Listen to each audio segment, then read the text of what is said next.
फरीदपुर लाधोहा थाना क्षेत्र के झांझरा कॉलोनी की एक महिला ने शेख अब्बास पर ईसीएल में नौकरी दिलाने का झांसा देकर दुष्कर्म का प्रयास करने का गंभीर आरोप लगाया है। पीड़िता ने हिंदू जागरण मंच और धर्म जागरण मंच के सहयोग से लाधोहा फरीदपुर थाना में 13 जुलाई को लिखित शिकायत दर्ज कराई और आरोपी के विरुद्ध सख्त कार्रवाई की मांग की। इधर थाना प्रभारी हिमाद्री शेखर बर्मन ने बताया कि शिकायत के बाद ही शेख अब्बास को गिरफ्तार कर दुर्गापुर कोर्ट भेज दिया गया। शिकायतकर्ता के अनुसार आरोपी शेख अब्बास अक्सर मेरी चाय की दुकान पर आता था। इसी दौरान दोनों की पहचान हुई। आरोपी ने स्वयं को ईसीएल का कर्मचारी बताते हुए मुझे कॉलेरी नौकरी दिलाने का भरोसा दिया। परिवार की आर्थिक स्थिति कमजोर होने के कारण मैं उसकी बातों पर विश्वास कर लिया। महिला का आरोप है कि 12 जुलाई की शाम आरोपी ने नौकरी के संबंध में बातचीत करने के बहाने उसे झांझरा ओल्ड कॉलोनी बुलाया। वहां पहुंचने पर आरोपी उसे एक कमरे के अंदर ले गया और दरवाजा बंद कर दिया। उसके बाद उसने महिला के साथ अशोभनीय हरकत करते हुए जबरदस्ती करने का प्रयास किया।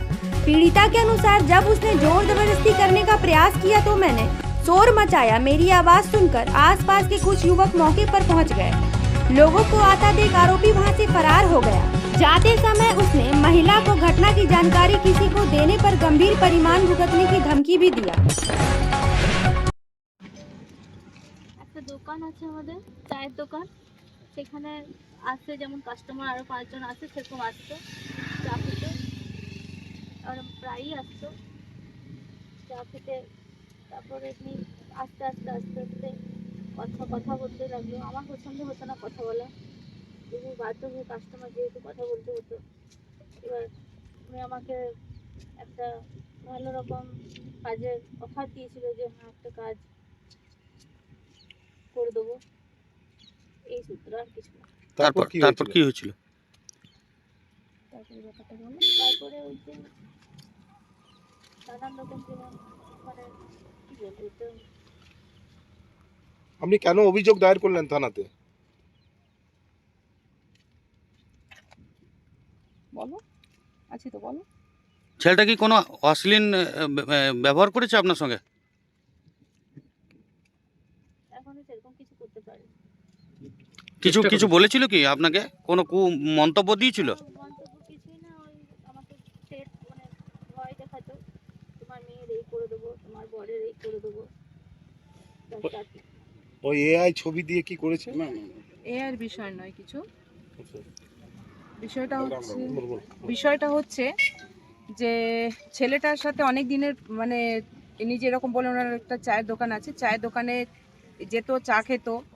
এবার যেহেতু একটা ফাইন্যান্সিয়াল ব্যাপার থাকে তো ছেলেটাকে বলেছিল যে একটা চাকরির ব্যাপার নিয়ে, কেন এখন অনেক জায়গা তো এখন ঢোকাচ্ছে, তো ছেলেটা বলেছিল ঠিক আছে আমি এক জায়গায় তোমার ব্যবস্থা করে দেবো। এবার কাল বিকেলে ওকে ছেলেটাকে বলেছে, ডেকেছে যে ঠিক আছে তুমি এসো, আমরা কথা বলছি, এক জায়গায় কথা বলেছি। সে প্রলোভন দিয়ে ওকে ডেকেছে ঝাঁঝরা কলোনির কোন জায়গায় ডেকেছে, একটা কোয়ার্টারে, ওইখানে ডেকে ওর সাথে জোর জবরদস্তি শ্লীলতাহানির চেষ্টা করার একটা প্রয়াস করেছে। কিন্তু ও নিজেকে কোনো রকম করে কাপড় টাপড় ছিঁড়ে দিয়েছে, ও নিজেকে ওইখান থেকে স্কেপ করে বাইরে চলে এসেছে। ব্যাপারটা এটাই। অভিযোগ দায়ের করলেন? হ্যাঁ, অভিযোগ দায়ের করেছে। কি বলছে পুলিশ? কি বলছে পুলিশ? একদম যেটা ন্যায্য বিচার সেটা উনি পাবেন, যে ভুল করবে সে একটা বিচার নিশ্চয়ই পাবে। কতক্ষণের মধ্যে অ্যারেস্ট হবে বলছে? দেখুন এবার তো এখন একটু আগে তো আমরা এফআইআর করে বেরোলাম, এবার দেখি ওদের প্রসেস এখন থেকে স্টার্ট হয়ে যাবে খুব তাড়াতাড়ির মধ্যেই, কিন্তু এটা একটা অ্যাকশন নেবেই। কি নাম আপনার? আমার নাম সঙ্গীতা সিং। কি পোস্টের না?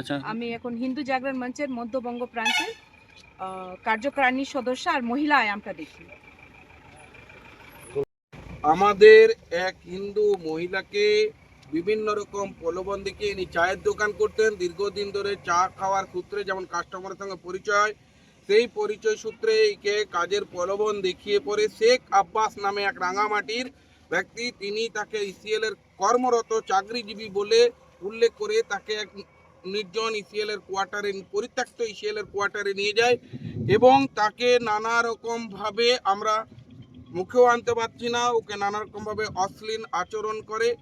এই অভিযোগ পাওয়ার পরই আমরা পরদিন সমস্ত হিন্দু সংগঠন মিলে পড়ে আজ আমরা থানায় এসেছিলাম এবং অভিযোগ দায়ের করলাম এবং পুলিশ প্রশাসন আমাদের আশ্বাস দিলেন যে আমরা আমরা পুলিশের কথা আশ্বস্ত হলাম।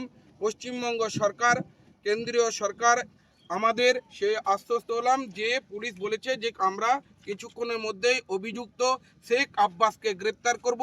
আমরাও পুলিশ প্রশাসনকে বললাম যদি আপনারা 24 ঘন্টার মধ্যে যদি গ্রেপ্তার না করতে পারেন তাহলে আমরা এর গণ আন্দোলনের রূপ ধারণ করব এবং থানা আমরা অবিলম্বে অবস্থান বিক্ষোভ আমরা করতে বাধ্য হব। কোনো কি রাজনৈতিক দলের সঙ্গে যোগ আছে ওই আব্বাসের?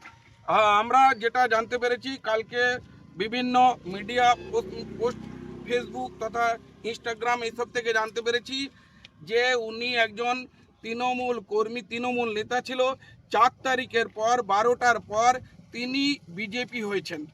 এটাই আমাদের, আপনার নাম আর পরিচয়, কিছু না। আপনার নাম আমার নাম পলাশ রায় চৌধুরী।